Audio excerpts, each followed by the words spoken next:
Hello everybody, my name is Akale, and this is Tier 1 Gaming. In today's video, I'm going to talk about Sniper Elite 3. This game is just fantastic, especially if you're big into tactical shooters and sniping like I am. The bullet physics, the balancing mechanics, relevant gadgets, and the mostly well thought out map design all make for a truly satisfying and intense multiplayer experience. Now before we get started, I should mention that the clips you're watching right now are all taken in chronological order from matches of the competitive multiplayer in Sniper Elite 3. Specifically, I'm playing the deathmatch game mode as this is my personal favorite at the moment because I don't have to worry about idiotic teammates deciding to sit up right next to my hide and giving away my position, and since I can shoot anyone I see, the maps become a much more target-rich environment. So moving on to the topic I wanted to discuss, I'm going to lay out some basic general tips and tricks to help you get started as a sniper. Now you may find these useful in more games than just Sniper Elite, as a lot of my in-game strategy is taken from the US Army Sniper Handbook, so these techniques should in theory work in any tactical game. Okay, the first thing you need to know to be an effective sniper is where to set up. This is called establishing a hide. There are three factors you should always take into account when establishing a hide, and those are the line of sight that you have, how much of an area you can get direct vision on. If you can try for at least 1/3 of the map in your direct line of sight, you're golden. 2. The amount of cover and concealment it offers. Bushes, rocks, boxes, sandbags, etc. The more the hide protects you and makes you harder to see, the better. 3. The amount of approaches and exits the hide has. If your hide is only accessible via 1 or 2 approaches, then it's very easy for you to set up explosives or traps to cover your back and make sure you at least have a warning when someone is sneaking up on you. Using these guidelines, you can establish a hide that will secure you more kills, make you harder to find than your average player, and overall improve your gameplay experience. So after you've established your hide, the next thing you need to do is learn to control yourself. Now, you won't see this in any of these clips, but sniping is a patience game. There's a huge amount of waiting for that perfect shot. Don't believe me? Look at the timer in the top right of my screen between clips.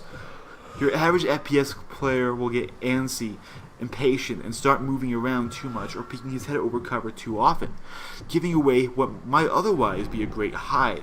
So stay down and try to move as little as possible. Remember, the human eye is sensitive to motion, so as long as your hide is good, you won't be found. Now while you wait, you should scan the map and look for other places that would make a good hide, and make a mental note of their location. This won't only give you a chance to spot a skilled opponent lying in wait, but will also give you options to fall back on should your current hide become exposed. So how long should you stay in your sniper hide? Well, you should stay as long as a good hide goes undetected. However, the second you have even the slightest suspicion that your enemy knows where you are, you should leave at your earliest convenience. By this I mean, if you see an enemy landing a shot on you, even if you kill him, you should consider the hide is exposed and pack up. This doesn't mean you can never come back to this hide, but give it at least 3 to 4 minutes before you return, as the usual player would have lost interest at that point and you should be safe. Now the next thing you need to know how to do is move between hide locations. This is a vital skill, because no matter how good your next hide location is, it's worthless if you get seen going to it.